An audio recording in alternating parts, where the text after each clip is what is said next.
Hello viewers, this is Stress Doctor 97 presenting you 506 Project Ember Maniac more than 0% growth. So today doing chapter 8x of Blazing Blade. So something you know about legendary weapons and Project Ember is the fact that you can't hammer them, but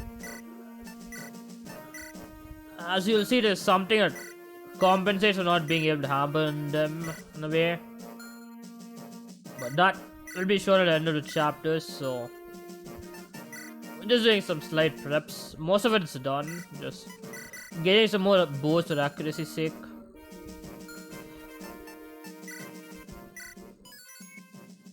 As you can see, Deke is kind of falling off. This ending, since the 0% growth and you don't particularly need XP beyond Royal Lilina, you can just rush on a shorter path, honestly.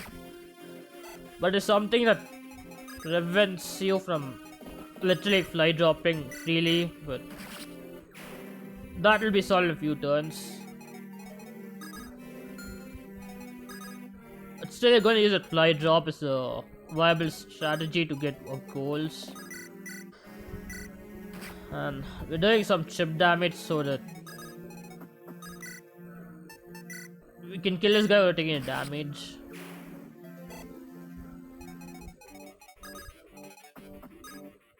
That's we're gonna push them as far as we can.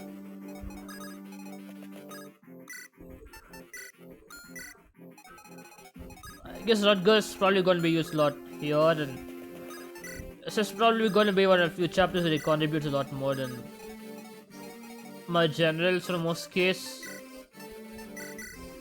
And finally gonna promote Shana, so her combat isn't gonna be spectacular, but she can move on anywhere, and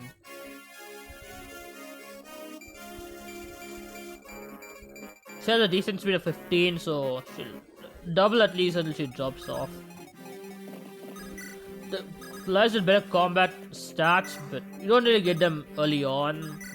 But she's going to be invaluable for all this rescue drop strategies I may need.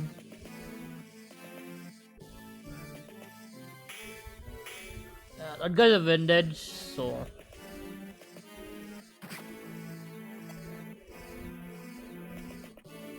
yeah, you see, you can't really advance you blindly because of this. That warrior and an archer there. That archer down there is a longbow which prevents you from, rescue dropping Shana wherever you want. And that archer's smartly positioned to prevent you from moving into other areas until you kill them off at the very least. So main goal of this chapter is to push Lilina to at least level 10. It would be nice for Roy to reach level 10, but that's not a huge priority at the moment. Try to get there, but let's just say I'm not really focused on that. We really need Lilina to be at level 10 just because you get summer years of physics stuff.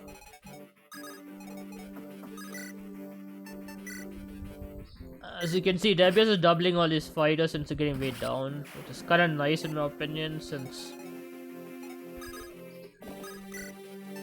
you don't need some units you can hit hard and double and take hits at the same time, so okay, we're just going to go to Sword obviously since that's a warrior and they do hit hard. And here we want to take out a mage, ideally, just so it doesn't kill anyone by mistake. Luckily, we have just the right amount of units for that. So, Astolfo was going to double this guy, and Roy is going to get one of his air kills. Got his rapier since it's a lot more accurate and reliable, and frankly, not using Roy as much as it really would use in a growth version, so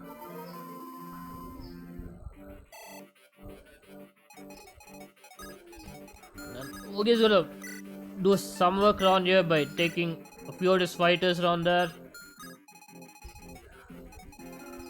The ones that are the first one have a hand axe, so we're gonna deal them with Luke, but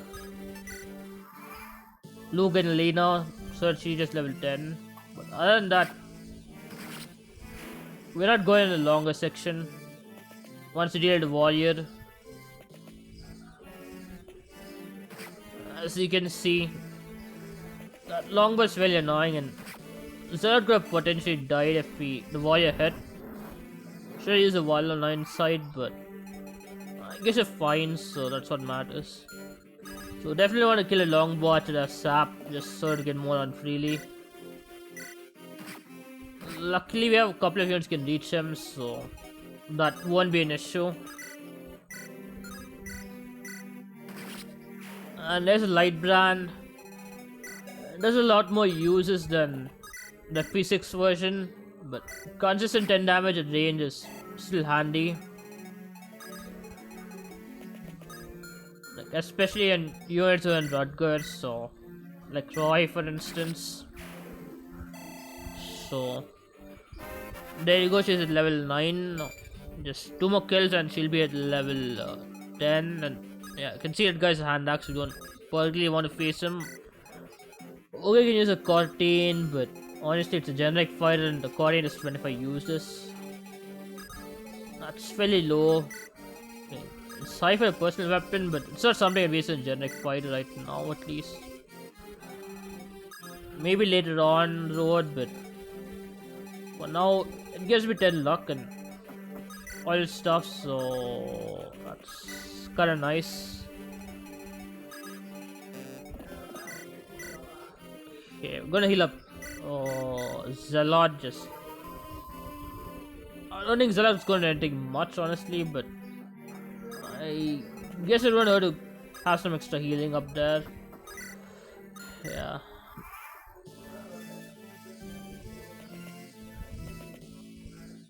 As you can see, some of his archers move around, some of his archers play smartly, so light dropping is a bit more restricted than your Vanilla P6 version, which Dawn does LTC off. Dawn years I think.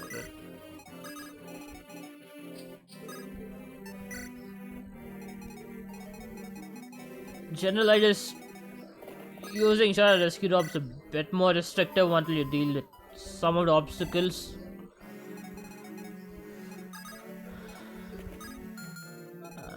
Astolfo is a viable option here since I need someone who can steal a certain item in this map.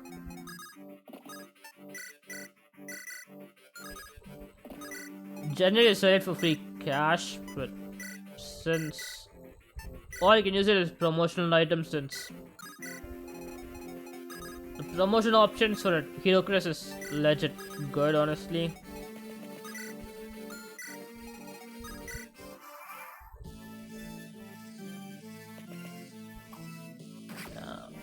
Don't have to miss, but that kinda helps me. Don't have to heal him up or something.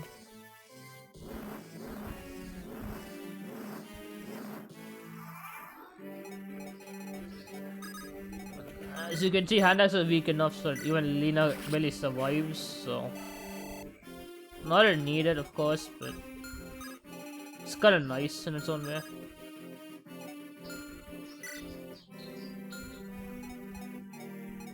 I'm just counting the tiles and all, so Lena can't reach a fighter with a hand axe or rush Luke in the front lines, so we're just gonna wait around there. As you can see, the Racha moves, so you want to be careful about where you want to place your units. And speaking of mobile units, Henning is also mobile, so if you move to a certain tile, it's likely gonna move around. It's probably within his range, but I wouldn't be surprised if it isn't. The range is he acts within, he moves when you're within 2 turns of his action, or when he attacks or this. Not really sure if FE6 has it AI, but I'm really sure FE7 has it, so yeah, as you can see, it's Sword Master moves around. That's the reason why you want to promote Bart. Sword Master's drastically buffed, but still she can double a fair amount of units. Very few units can double her in return, but if they double at all.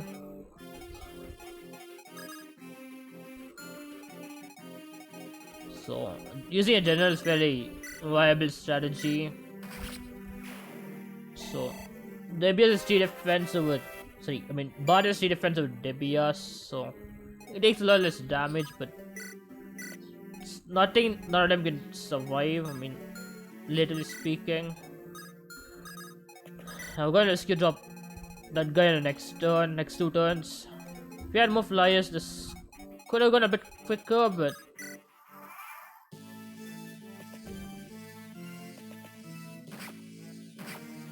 I guess I don't have to worry about that part, at least.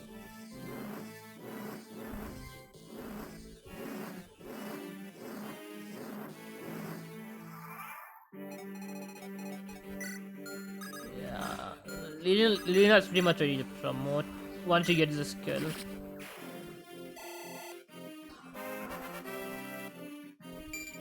And she's level 10, so can pretty promote her right now. She's gonna be one of the best staff bots. She probably won't be your S-rank anima user, but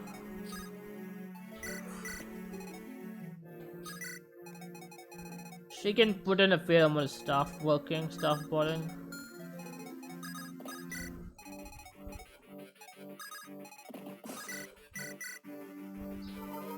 Yeah, there you Clarine is hitting him up. Speaking of map changes, no artistic changes in this map, but the enemy should have buffed a lot in some cases, and it's not a deceptively easy chapter it was in the vanilla version.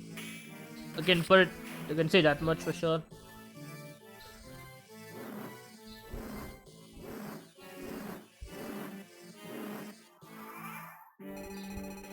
So wanna be ending and attacking Rutger ideally.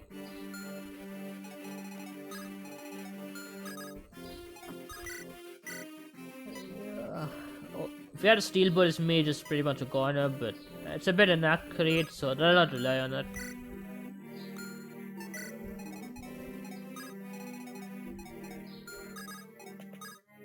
Yeah, we're going to win it since we want to crit the guy instead of doing consistent 10 damage to pops, so the vanilla version light brand is a very helpful tool to strip him down. Consistent 10 damage, but you do need a swordmaster Rutger to double him with cap speed and post promotion gates to let him barely double him.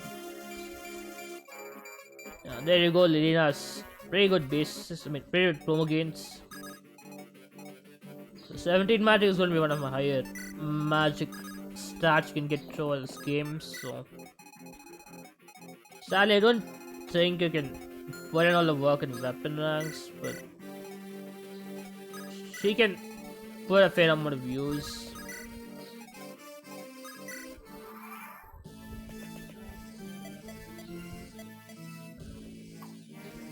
And we don't need that guy attack with a tomahawk, so Rutger can kill him a lot more easier, so this we don't have to worry about since Rutger's definitely gonna live for sure.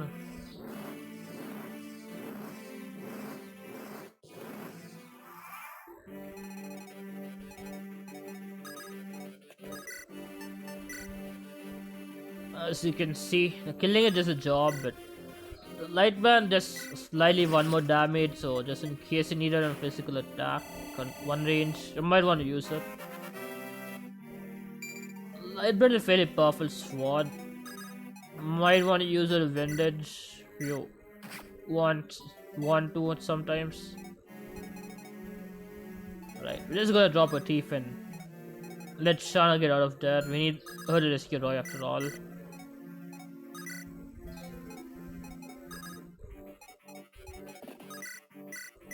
It's a nice chance for Luke to get some staff rank.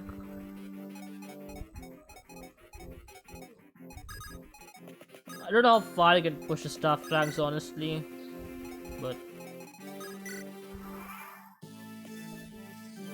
as long as I get a couple of A-rank staff bots per mid-game, that's gonna be nice. So Cecilia's definitely gonna be there. don't have to worry about having not having a warp bot, but we're gonna use an elixir right around here.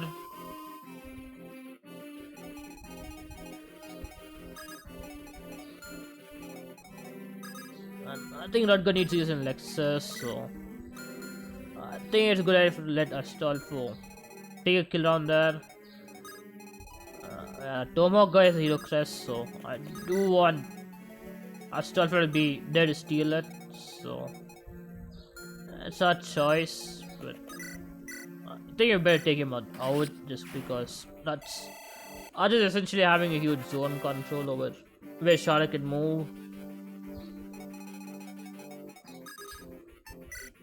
Yeah. There you go, he just pretty much push it as far as he can. These guys have done most of the job, just try getting as much staff rank as you can if possible.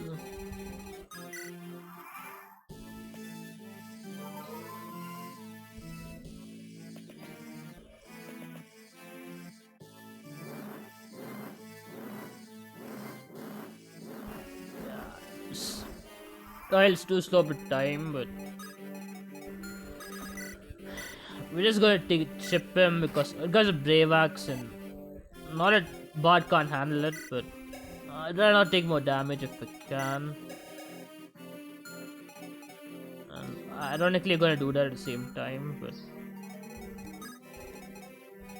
especially since I can't place anyone near Bard to reliably and expect them to reliably survive. They're trying to build Tomahawk guy towards Rutger at the very least.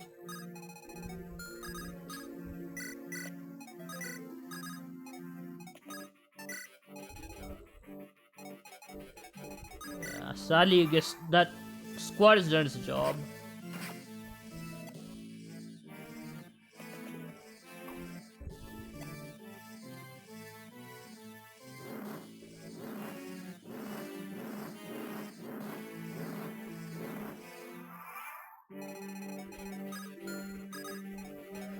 We're moving closer to the action. Not particularly because we want to fight, but it would be nice if we can promote him right here. He's at level promote, I just need to pass him the hero crest towards him. So that Shana will do like easily. So there you go. Rutger isn't perfectly kill, but Roy can reach him if he doesn't, and he has 69% chance of crit, so I don't see him not critting.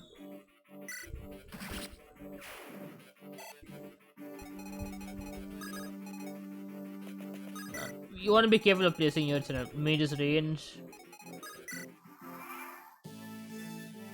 Since the mage can double Roy and Bart.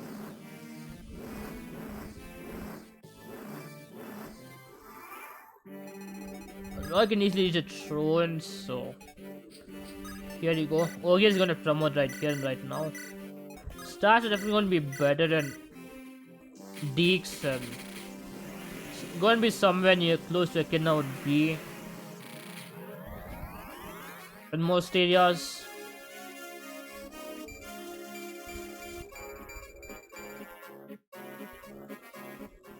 I think still Echidna would be the better choice just because of preferred weapon. Echidna versus Bart is a huge debate, so it depends upon whether you want to have an easier mid game or you want a harder hitting hero you can hit harder late games. So yes, gonna steal wall for XP and extra vulnerary shenanigans, and we'll just take some extra chip damage for weapon rank's sake. Rutger is rank sword, so he probably doesn't need to attack at this turn, so yeah, 13 turns, that's fairly fast. So that should be it for this video. Consider clicking a like, share this video, and subscribe to my channel. There'll be a bit more cutscenes that you can't skip because there are multiple cutscenes, but well, enjoy watching. Nasian on off. between his legs, or between with his wyvern and his squad. There's the baddest Percival and there's best mate Cecilia. And well, that should be it for the video. So see you in the next video chapter.